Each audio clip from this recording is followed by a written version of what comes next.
This is the Morning Swim Show Streamlined for Monday, March 1st, 2010, bringing you news from aquatic sports around the globe. It was a weekend full of records across the U.S. Julia Smit responsible for 2 American NCAA and U.S. Open records at the Pac-10 Championships. On Friday, we told you about Smit's American record of 152.31 in the 200 IM, and she capped it off with a 3:58.23 in the 400 IM, finally breaking that 4-minute barrier. Smit made a run at Natalie Coughlin's American record in the 200 back on Saturday, finished about a second off with a 150.76. The Stanford women won their first conference title in 5 years and the first for Coach Lee Maurer. Earlier in the day in Indiana, Kyle Whitaker reset his own national high school record in the 200 IM with a 144.55 at the Indiana State Championships. Whitaker's previous record stood at 145.25, which he set last year after Nick DiNincenzo and Matt Thompson took turns lowering it. Whitaker will be a freshman at Michigan in the fall. Speaking of Michigan, the Wolverines were denied their third straight Big Ten conference title last weekend when the Ohio State Buckeyes used a deep team to win their first conference title in 54 years. The Buckeyes won by 155 points. Michigan's Tyler Clary was still probably the swimmer of the meet, posting the fastest times in the country this year in both IMs and the 200 back. The Texas A&M Aggies held off the Texas Longhorns at the women's Big 12 conference meet.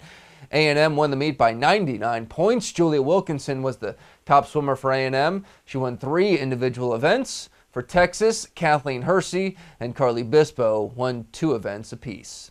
On the men's side, Texas won its 31st straight conference title, dating back to the Southwest Conference dominance of the past 3 decades. Austin Surhoff, the breakout swimmer of the meet. As we told you on Friday, the freshman from Baltimore pulled off an upset in the 200 IM, beating teammate Ricky Behrens. He also finished second in the 400 IM and won the 200 backstroke. The only event the Longhorns did not win at the meet was the 3-meter diving, which was won by Texas A&M's Grant Nell. Virginia won their third straight men's ACC title on Saturday. Senior Scot Robison won the 50, 100, and 200 freestyles. Robison's 132.45 in the 200 free, the fastest swim in the country so far, the only swimmer under 133, and his 42.21 as the leadoff swimmer on Virginia's 400 free relay is the second fastest time of the year behind Nathan Adrian's 41.8. All right, with the college dual meet season at an end, the final men's Division I coaches poll has been released, and for the first time this year, Texas is not number 1. That honor goes to the Arizona Wildcats, who received 19 first-place votes to the Longhorns 4. Arizona was in 3rd place in this poll, behind Texas and Stanford for most of the season, but they beat both teams at the end of the season, helped them leapfrog into 1st place.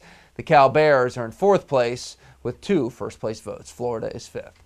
And finally today, the 2012 U.S. Olympic Trials will be in Omaha, Nebraska, but there's a possibility that the 2016 meet could be held in Dallas.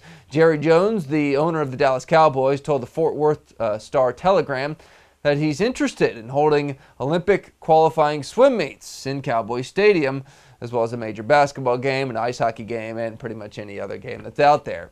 The article said that people within the NBA and NHL have been contacted about these events. Doesn't say if USA Swimming has been approached about holding the trials there.